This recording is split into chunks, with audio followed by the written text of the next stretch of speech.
Priya Thomas lived a life of dualities. By day, she was a respected police officer, her name synonymous with dedication and an unyielding pursuit of justice on the city's toughest streets. Her badge was more than just metal. It was a promise to the people she served. But in her off hours, she found a different kind of strength. She was at the local gym, Iron Haven, where the clanging of weights was a rhythm she understood. She wasn't just working out, she was a personal trainer, pushing others to find their limits, to be stronger than they thought possible. It was a place of controlled effort, of building up, a stark contrast to the tearing down she often witnessed on the job. The gym was her sanctuary. The scent of chalk and sweat filled the air. She was guiding a young client through a difficult set of squats, her voice a low, encouraging murmur. Breathe. You've got this. One more. The focus was absolute. Her world was reduced to the strain of muscle, the sharp intake of breath, the quiet victory of pushing past a boundary. Here the rules were simple. Effort equals results. It was a clean equation, unlike the messy algebra of police work, where every variable was human and unpredictable. She found peace in the simplicity, in the tangible progress she could see and feel, both in herself and in others.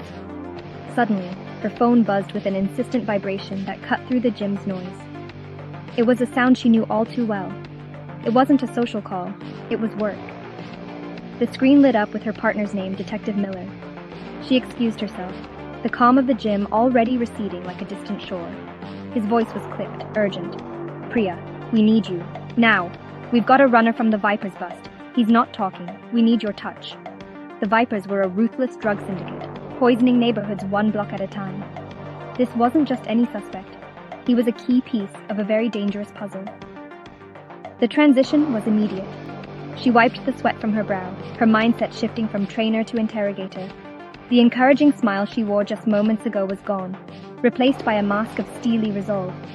She said her goodbyes to her client, her mind already racing, piecing together what she knew about the Vipers case. The drive to the precinct was a blur of traffic lights and sirens playing only in her head. The gym represented order and control. The interrogation room was chaos, a battle of wills where the rules were murky and the stakes were impossibly high. She was leaving one world of strength for another, far more brutal one. The interrogation room was cold, stark, and smelled of stale coffee and fear. The suspect, a wiry man named Leo, sat hunched over the metal table, his eyes darting around the room like a cornered animal. His bravado was a thin veneer over a deep-seated panic. Priya entered the room not with a bang, but with a quiet confidence that was far more unsettling. She didn't slam the door or raise her voice. She simply pulled out the chair opposite him and sat down, her movements deliberate and calm. She placed a file on the table but didn't open it. Her focus was entirely on Leo.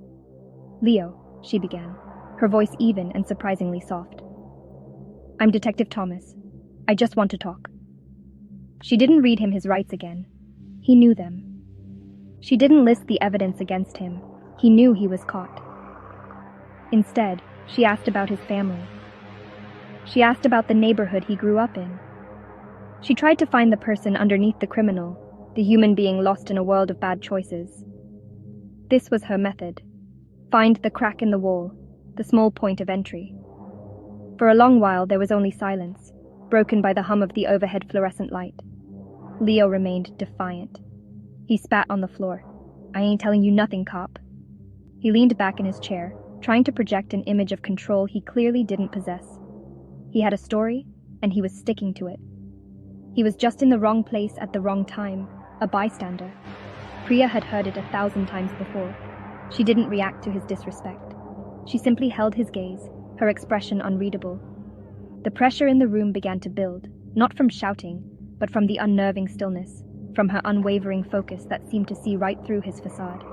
The clock on the wall ticked loudly, each second amplifying the tension. Priya pushed a cup of water toward him. You look thirsty, Leo. Let's just talk. We have a lot of evidence. We know you were the lookout. We know you handled the product. Your boss gave you up to save his own skin. Help yourself, Leo. This is your only chance. Her words were calm, but they carried the weight of an inevitable conviction. Still, he shook his head, his jaw tight with defiance. He wouldn't break. He wouldn't be the one to talk. He was loyal, or maybe just terrified of the consequences. The easy way was over. The calm approach had failed. The clock was ticking, and outside this room, the Vipers were covering their tracks. Detective Miller entered, his frustration a palpable force in the small space. "Time's up, Priya. Let's get this done." The unspoken understanding passed between them. The good cop routine was over. The pressure had to escalate. Priya stood up, her shadow falling over Leo. The air crackled with a new, more aggressive energy. The shift was subtle at first. Her voice lost its softness, replaced by a hard metallic edge that matched the cold table between them. She slammed her hand flat on the table, the sudden noise making Leo jump. "No more games, Leo. We know everything. We know about the shipments. We know who you answer to. Your loyalty is to a man who would kill you without a second thought. Is he worth your whole life?" The questions came faster now, harder, like punches. She was no longer trying to find the man. It was a dark and necessary art she had learned over years on the force, a place she hated to go, but knew was sometimes the only path to a confession, to justice for the victims. But Leo held on, his silence a stubborn wall against her assault. Miller grew impatient. He grabbed Leo by the collar, yanking him forward until his face was inches from the suspects. "Start talking, you piece of trash." The physical intimidation was a clear line being crossed. Priya watched, a knot tightening in her stomach. This was the moment of decision. She could pull Miller back, adhere to the protocol, and risk losing the confession. Or she could let it happen, becoming complicit in an act that chipped away at the very principles she swore to uphold. This was the moral precipice. She didn't stop him. In that split second, the urgency of the case won out over the rules of engagement. As Miller applied more force, a choked gasp escaped Leo's lips. Priya stepped in, her voice low and menacing. "This is your last chance, Leo. Tell us what we need to know." Under the combined physical and psychological duress, Leo finally broke. The confession came tumbling out in a torrent of names, dates, and locations. It was a victory for the case, a major breakthrough. But for Priya, it felt like a profound and personal defeat.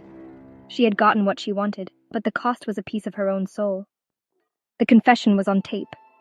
The Viper's operation was crumbling thanks to the information Leo provided. From a professional standpoint, it was a home run. Arrests were being made across the city. Her superiors praised her for her effective methods and for closing a dangerous case that had plagued the community.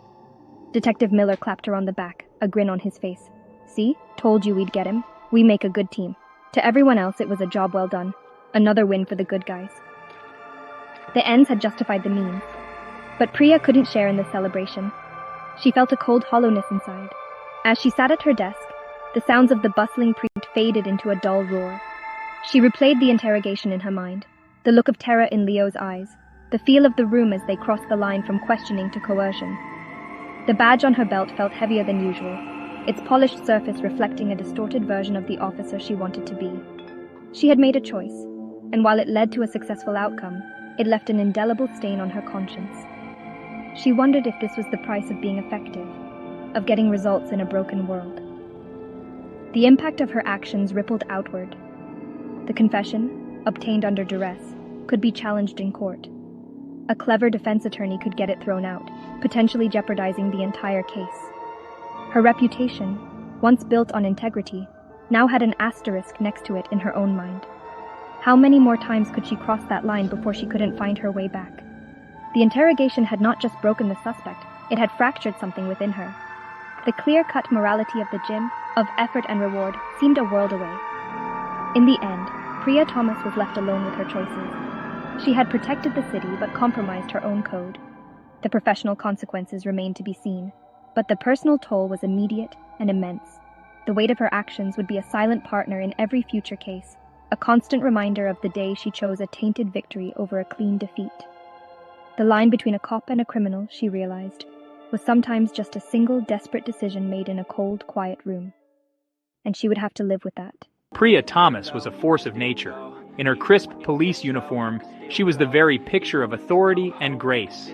The fabric was perfectly pressed, the badges gleamed under any light, and it fit her as if it were a second skin.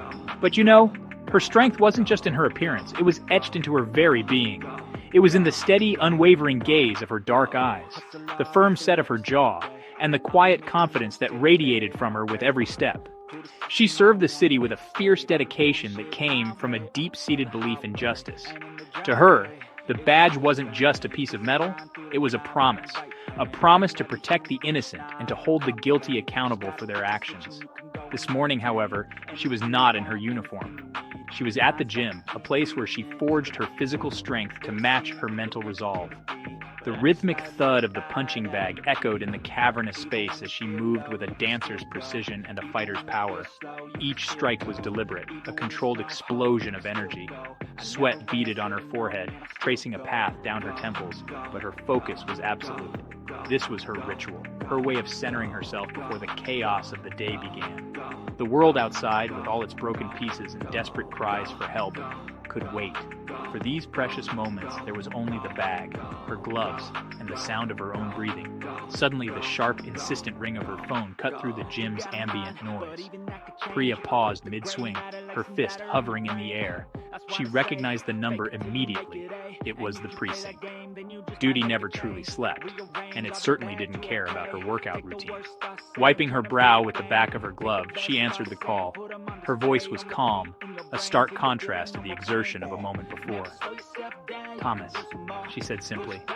The voice on the other end was urgent, delivering the news she had been anticipating. They had him. The key suspect in the high-profile narcotics case was in custody and waiting for her. Without a word of complaint, Priya ended the call. Her personal time was over. The city needed her, and she would answer. She quickly unwrapped her hands, her movements efficient and practiced. A quick stop at the locker room was all she needed before she was heading out the door. The drive to the station was a transition. She mentally shed the skin of Priya the civilian and donned the mantle of Officer Thomas, the unwavering interrogator. The city lights blurred past her window, but her mind was already at the precinct, in a small, windowless room where a suspect thought he held all the cards. He was about to learn just how wrong he was. The police station was a familiar hive of activity, a constant buzz of ringing phones, hushed conversations, and the shuffling of paperwork. But Priya moved through it all with a serene purpose, an island of calm in a sea of controlled chaos. Her fellow officers nodded in respect as she passed, her presence demanding it without a single word. She had changed into her uniform, the familiar weight of it settling on her shoulders like a well-worn armor. She grabbed the case file from her desk, her eyes scanning the pertinent details as she walked. She absorbed every piece of information, every witness statement, every bit of evidence. She was preparing for battle. She arrived at the observation room, a dark space separated from the interrogation room by a one-way mirror. Inside, the suspect sat alone. His name was Marco, and he looked entirely too comfortable for a man in his position. He slouched in his chair, a smirk playing on his lips as he surveyed his sterile surroundings. He thought this was a game, a simple back and forth he could easily win. Priya watched him for a long moment, her expression unreadable. She studied his posture, his nervous tics, the way his eyes darted around the room. She was learning him before she even spoke to him, cataloging his weaknesses. Finally, she was ready. She straightened her uniform jacket and walked to the door. Taking a deep breath, she composed her features into a mask of placid neutrality. When she entered the interrogation room, the air seemed to shift. The quiet confidence she carried was a palpable force, instantly silencing the suspect's smug demeanor. She didn't slam the door or make a grand entrance. She simply closed it with a soft click, the sound echoing in the small space like a gavel falling. Her movements were deliberate and unhurried as she placed the thin file on the metal table between them. Priya sat down opposite Marco, her posture perfect, her hands folded calmly on the table. She didn't speak immediately. Instead, she let the silence stretch, allowing it to become a heavy blanket, pressing down on the suspect. Her eyes met his, and she held his gaze without blinking. It was a simple, powerful display of control. When she finally spoke, her voice was low and even, devoid of any anger or accusation. "Marco," she began, "we have a lot to talk about. Why don't you start by telling me what you were doing on the night of the warehouse fire?" The game had officially begun. Marco scoffed, leaning back in his chair with a renewed sense of bravado. He had faced cops before. He knew the routine. "I don't know what you're talking about," he said, his voice dripping with false innocence. "I was at home watching a movie. You got the wrong guy." He tried to hold her gaze but found he couldn't. There was an intensity in her eyes that was unsettling. Priya simply nodded slowly, as if she had expected this exact response. She didn't raise her voice or challenge his lie directly. Instead, she opened the file in front of her, her movements slow and methodical, drawing his attention to it. "That's interesting," Priya said, her voice remaining perfectly calm. She slid a photograph across the table. It was a grainy security camera image showing a man with Marco's build near the warehouse just minutes before the alarm was triggered. Because this man looks a lot like you, and my witness says he saw this man running from the scene. The witness is very sure about what he saw. She let the information hang in the air, another weight added to the crushing silence. Marco glanced at the photo and then quickly looked away, his smirk beginning to fade. A flicker of unease crossed his face. He tried to recover, to put his walls back up. "That could be anyone," he stammered, his voice a little less steady this time. "You can't prove that's me." Priya didn't argue. She simply pulled out another piece of evidence. This time it was a transcript of a text message conversation, recovered from a burner phone found near the scene. The messages detailed a drug deal, a meeting point, and a plan to light it up to destroy any evidence if things went south. She pushed the paper towards him, her finger tapping on a specific line. His name was not on it, but the details were damning. Priya leaned forward slightly, her voice dropping to a near whisper, yet it carried more menace than a shout ever could. "We found this phone, Marco, and we found your fingerprints on the phone's casing. Not just yours, but the prints of your associates. The same associates who are in other rooms right now, telling their own stories. And here's the thing about stories, Marco. They change. They get messy. The first person to tell the truth, the whole truth, that's the person who gets the best deal." The cool, collected facade was her weapon, and she could see the first cracks beginning to appear in his defenses. Marco's composure was completely gone now. He began to bounce nervously under the table, a frantic rhythm that betrayed his inner turmoil. He was trapped. The evidence was piling up around him like the walls of a cage, and Priya was the one holding the key. He looked from the photo to the text messages, his mind racing, trying to find an escape route that no longer existed. He was a cornered animal, and Priya could sense his desperation. She knew this was the critical moment. It was time to apply the final, decisive pressure that would break him completely. She stood up abruptly. The sudden movement made Marco flinch. She walked around the table and stood behind him, her presence looming over him. She wasn't touching him, but he could feel her there, a powerful and unyielding force. "You had a choice, Marco," she said, her voice still quiet, but now laced with a hard, sharp edge of steel. "You could have just sold your poison and walked away, but you got greedy. You got sloppy. And now, a good man, a firefighter, is in the hospital with severe burns because you decided to light it up." Her words were not just accusations, they were hammers, striking at his conscience.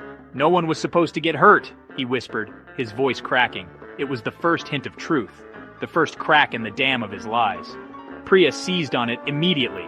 She moved back around the table and slammed her hands down flat on its surface. The loud bang echoed through the room, making him jump. "No one was supposed to get hurt?" she repeated, her voice finally rising, filled with a cold fury.